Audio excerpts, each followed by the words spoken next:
Glória a Deus, meus queridos. Deus abençoe vocês. Aonde vocês estiverem, sejam abençoados, sejam tocados, sejam libertos, sejam curados, em nome do Senhor Jesus Cristo.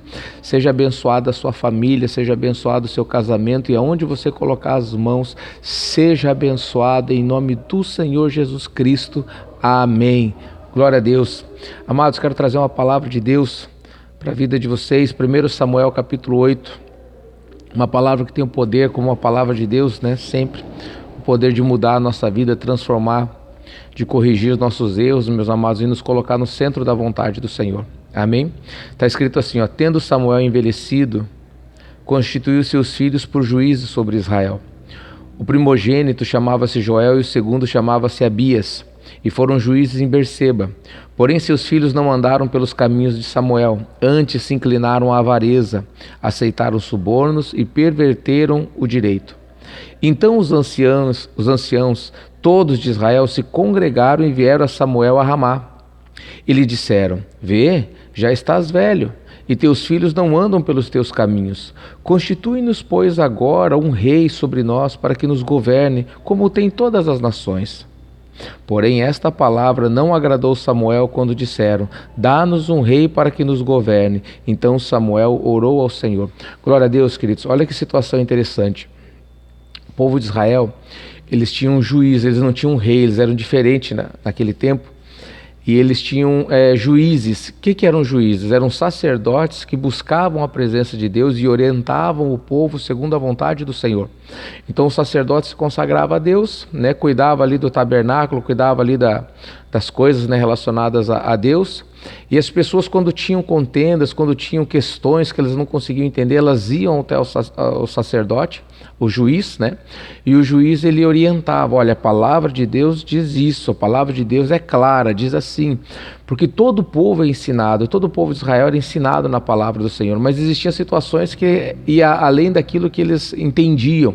Então eles buscavam o juiz, e o juiz dava a palavra final sobre o que era certo e sobre o que era errado. Glória a Deus, queridos. Então Samuel, ele era muito amado, muito amado. O povo amava ele, via nele um grande homem de Deus, um homem justo, mesmo um juiz justo, que temia a Deus e honrava a Deus. E todo o povo de Israel foi muito abençoado durante o tempo em que Samuel julgou o povo de Israel. Mas o tempo foi passando, meus queridos, e os filhos de Samuel, eles não tinham o mesmo temor de Deus que Samuel tinha. Os filhos de Samuel, a Bíblia diz aqui, ó, que eles aceitavam subornos, eles se inclinaram à avareza e eles perverteram o direito, no versículo 3. Vou lembrar, 1 Samuel capítulo 8, tá bom, queridos? No versículo 3, os filhos de Samuel, eles não eram tementes a Deus como Samuel era. Então o que aconteceu? O povo se antecipou, sabendo que Samuel em breve ia ser levado, ia morrer, né? Eles se anteciparam e pediram para Samuel: Samuel, nós não queremos que teus filhos eles venham nos julgar, né, o povo de Israel, porque eles não são como você é. Então nós queremos ser como todas as nações são. Nós já decidimos o que nós queremos. Nós queremos um rei sobre nós. Aí a palavra de Deus diz que essa palavra não agradou Samuel, ele não se agradou com isso. E o que o homem de Deus fez foi o que todo homem de Deus deve fazer, meus amados, antes de qualquer situação. A Bíblia diz que o Samuel, ele fez o quê? Ele foi orar a Deus. Ó, versículo 6. Porém esta palavra não agradou Samuel quando disseram: dá-nos um rei para que nos governe. Então Samuel orou ao Senhor. Eu e você, nós temos que orar a cada ação que nós vamos fazer. O povo de Israel, ele deveria orar antes de tomar essa atitude tão séria, chegar diante do juiz e exigir que fosse feito segundo a vontade deles, porque eles entendiam que aquilo era o melhor para a vida deles. Aparentemente eles tinham motivos para acreditar nisso, porque os filhos de Samuel não temiam a Deus como Samuel temia. Você está entendendo a gravidade disso, meus amados? Só que eles se esqueceram de uma coisa: antes de Samuel existia um juiz em Israel que se chamava Eli. E o Eli, ele também era um homem que temia a Deus, só que ele tinha 2 filhos, chamados Hofni e Finéias, que eles não temiam a Deus. Eles eram desse jeito aqui, ó. Eles perverteram o direito, aceitavam subornos, eles se entregaram à avareza. E o que aconteceu? Deus foi lá e falou com ele: Eli, você honra teus filhos mais do que a mim, teus filhos estão fazendo coisas que não se deve fazer. Amém, meus amados? E ele não deu ouvidos ao que o profeta, ao que Deus falou. Então o que aconteceu? Deus castigou Eli. Os filhos Hofni e Finéias, os filhos de Eli, morreram, foram mortos. E Eli, quando recebeu a notícia de que os filhos foram mortos, e mais do que isso, a arca da aliança de Israel, que representa a glória de Deus, ela foi levada. Ela foi numa guerra com os filisteus, os inimigos comuns de Israel, naquele tempo. Os filisteus conseguiram matar os filhos do sacerdote, né, do juiz, o Hofni e Finéias, e ainda levaram como prêmio, né, como despojo de guerra, a arca da aliança, uma arca de madeira, também cheia de ouro em volta, né, coberta com ouro. Então, e a arca da aliança, ela representava a glória de Israel. Então Eli, quando teve essa notícia que os filhos morreram e a arca da aliança foi levado, ele caiu da cadeira e quebrou o pescoço. Ou seja, Deus fez juízo, Deus tirou aqueles pecadores, Deus removeu, Deus deu tempo para que eles mudassem, e como eles não mudaram, eles continuaram naquele mau caminho, Deus fez o quê? Fez juízo, Deus é o juiz dos juízes. E o povo de Israel aqui, eles deveriam lembrar disso, que Deus ele não falha, Deus ele continua reinando e a ele pertence a vingança. E o que eles fizeram? Eles simplesmente ignoraram isso e foram lá, forçaram uma situação com Samuel. Samuel, não queremos saber disso, nós queremos um rei, nada que você fale vai mudar, nós queremos um rei que nos governe, teus filhos não são como você, nós amamos você, mas nós não queremos teus filhos para reinar. E esse é um erro comum hoje do povo de Deus, meus amados. Muitas vezes, por causa de circunstâncias, por causa daquilo que eles veem, têm certeza, eles acabam deixando de fazer o que devem fazer, ou seja, a vontade de Deus. Olha a resposta de Deus, meus amados, para Samuel. Versículo 6. Porém esta palavra não agradou Samuel quando disseram: dá-nos um rei para que nos governe. Então Samuel orou ao Senhor. Versículo 7. Disse o Senhor a Samuel: atende a voz do povo em tudo o que te diz, pois não te rejeitou a ti, mas a mim, para que eu não venha a reinar sobre eles. Misericórdia, queridos. Olha que situação gravíssima. Deus está falando, sabe essa atitude simples que eles estão fazendo ali? Aparentemente eles estão cheios de razão, porque teus filhos não temem a Deus, só que eles não estão rejeitando você, Samuel. Eles amam você, Samuel. Eles estão rejeitando a mim. Deus estava dizendo que naquela atitude o povo de Israel inteiro estava rejeitando o Criador, o Deus de Israel. Vocês estão entendendo, meus amados, como nós devemos cuidar com as nossas atitudes, com as nossas ações, com os nossos pensamentos? Porque Jesus ele fala a respeito dos pensamentos. Ele diz no Novo Testamento: aquele que olhar para uma mulher com intenção impura no coração já adulterou com ela. Ou seja, Deus ele sonda os nossos pensamentos. Então nós pecamos com pensamentos, nós pecamos com ações, nós pecamos com falas.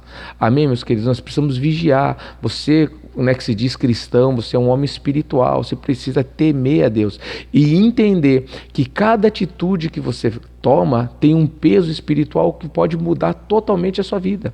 Pode abençoar a sua vida, trazer coisas extraordinárias a favor da sua vida, ou pode amarrar, destruir a sua vida e te afastar de Deus. O povo estava cheio de razão ali. Olha, nós não queremos saber, Samuel, teus filhos não temem a Deus e nós não queremos passar essa luta novamente. E eles esqueceram que Deus havia livrado eles e colocado Samuel, que era um grande homem de Deus, por causa da oração deles, dos seus pais anteriormente. Mas agora eles esqueceram que Deus está no controle, quiseram tomar as rédeas da situação. Olha, nós queremos um rei. E pior, nós queremos ser como todas as nações são. Eles têm um rei. Amados, você não é como todo mundo é, queridos. A Bíblia diz que você é um povo de propriedade exclusiva de Deus. Você é a nação santa e o sacerdócio real. Deus te vê dessa maneira. Ele não compara você com as pessoas que não conhecem a Deus. Ele vê você como uma menina dos olhos dele. Então nós como cristãos não podemos querer ser como as nações, não podemos desejar as coisas que as pessoas do mundo desejam.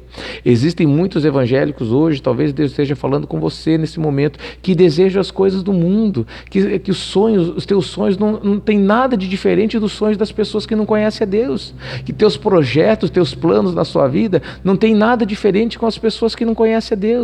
Você não lembra ou você não desconhece que você é uma pessoa separada. Deus tem planos muito maiores para vocês.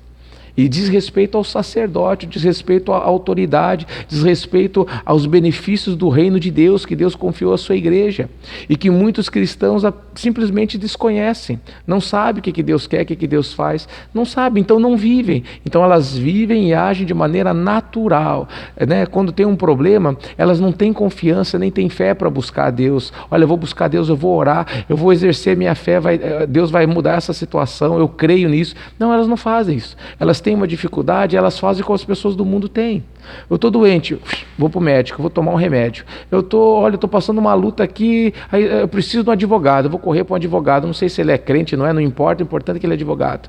Olha, eu estou passando um problema psicológico, vou procurar um médico, psiquiatra, um psicólogo. Vocês estão entendendo, queridos? As pessoas, elas agem, os cristãos de hoje em dia, eles estão agindo da mesma maneira que as pessoas do mundo, não tem diferença. E eles esqueceram que cada atitude que eles tomam tem um peso espiritual muito grande. E aqui, por mais cheio de razão que eles estavam, Deus disse, eles estão me rejeitando.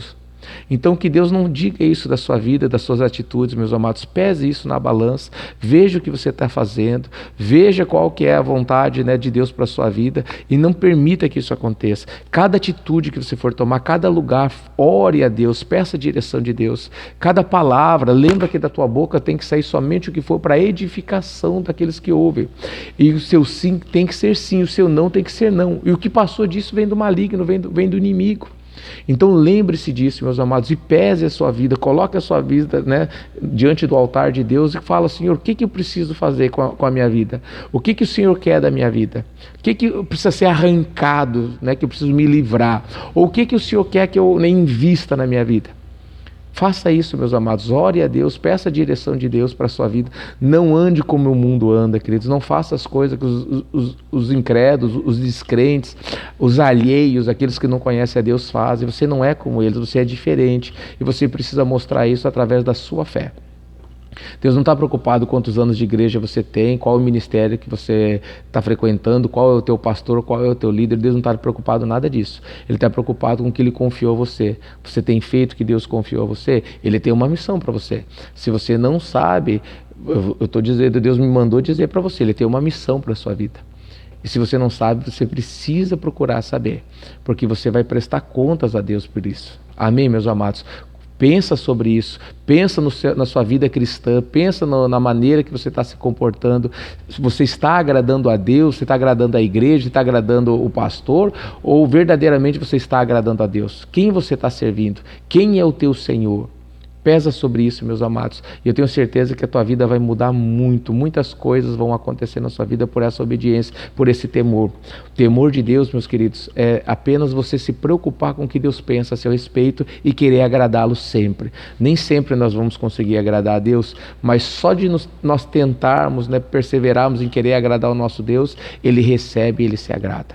E a força que eu preciso para agradar vem dEle. A força que você precisa para agradar a Deus vem do teu Senhor, do teu Deus. Mas tenha isso como algo certo no teu coração. Eu preciso agradar o meu Deus. E lembre-se que atitudes simples como essa aqui, ó, cheia de razão, cheia de justificativas, Deus falou, não, eles não estão rejeitando você, Samuel, eles não estão rejeitando teus filhos, isso é uma desculpa, eles estão rejeitando a mim, para que eu não governe mais sobre eles não querem mais depender de mim, eles não querem mais viver da fé. Misericórdia, queridos. Fica com essa palavra, meus amados. Pensa sobre a sua vida, né? Pensa sobre essa palavra e que Deus venha te iluminar, que o Espírito Santo venha ministrar no seu coração. Eu oro por você. Sejam abençoados em nome do Senhor Jesus Cristo. Amém. Glória a Deus, queridos.